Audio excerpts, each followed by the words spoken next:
بسم اللہ الرحمن الرحیم۔ قسط نمبر 3۔ دیکھنا تو یہ ہے کہ اس فرزندار جمند کے جد کریم حبیب خدا عز و جل صلی اللہ علیہ وآلہ وسلم ہیں۔ حضرت حق تبارک و تعالی کی رضا جو ہے، بحر و بر ان کا حکم نافذ ہے۔ شجر و حجر سلام عرض کرتے ہیں اور متی فرمان ہے، چاند اشاروں پر چلا کرتا ہے۔ ڈوبا ہوا سورج پلٹ آتا ہے، بدر میں ملائکہ لشکری بن کر حاضر خدمت ہوتے ہیں۔ کونین کے ذرے ذرے پر باحکم الہی عز و جل حکومت ہے۔ اولین و آخرین سب کی عقدہ کشائی اشارہ چشم پر موقوف و منحصر ہے۔ ان کے غلاموں کے صدقہ میں خلق کے کام بنتے ہیں۔ مددین ہوتی ہے، روزی ملتی ہے۔ باوجود اس کے اس فرزند ارجمند کی خبر شہادت پا کر چشم مبارک سے اشک جاری ہو جاتے ہیں، مگر مصطفیٰ صلی اللہ علیہ وآلہ وسلم دعا کے لیے ہاتھ نہیں اٹھاتے۔ بارگاہ الہی عز و جل میں امام حسین رضی اللہ تعالیٰ عنہ کے امن و سلامتی اور اس حادثہ حالہ سے محفوظ رہنے اور دشمنوں کے بردبار ہونے کی دعا نہیں فرماتے۔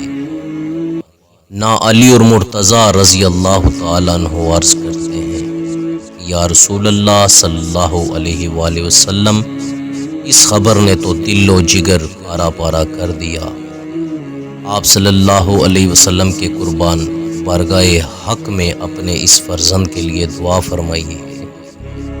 نا خاتون جنت رضی اللہ تعالی عنہ التجا کرتی ہیں کہ اے سلطان دارین، آپ صلی اللہ علیہ وسلم کے فیض عالم فیض یاب ہیں اور آپ صلی اللہ علیہ وسلم کی دعا مستجاب ہے۔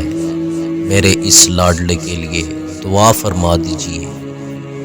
نہ اہل بیت، نہ ازواج مطہرات، نہ صحابہ کرام رضوان اللہ تعالی علیہم اجمعین سب خبر شہادت سنتے ہیں، شہرہ عام ہو جاتا ہے، مگر بارگاہ رسالت مآب صلی اللہ علیہ وسلم میں کسی طرف سے دعا کی درخواست پیش نہیں ہوتی۔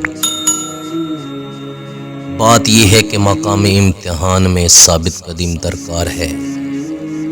یہ محل عذر و تامل نہیں، ایسے موقع پر جان سے دریغ جاں باز مردوں کا شیوا نہیں۔ اخلاق سے جان نثاری عین تمنا ہے۔ دعائیں کی گئی مگر یہ کہ یہ فرزند مقام صفا و وفا میں صادق ثابت ہو۔ توفیق الہی عز و جل مساعد رہے، مصائب کا ہجوم اور علام کا امبواہ اس کے قدم کو پیچھے نہ ہٹا سکے۔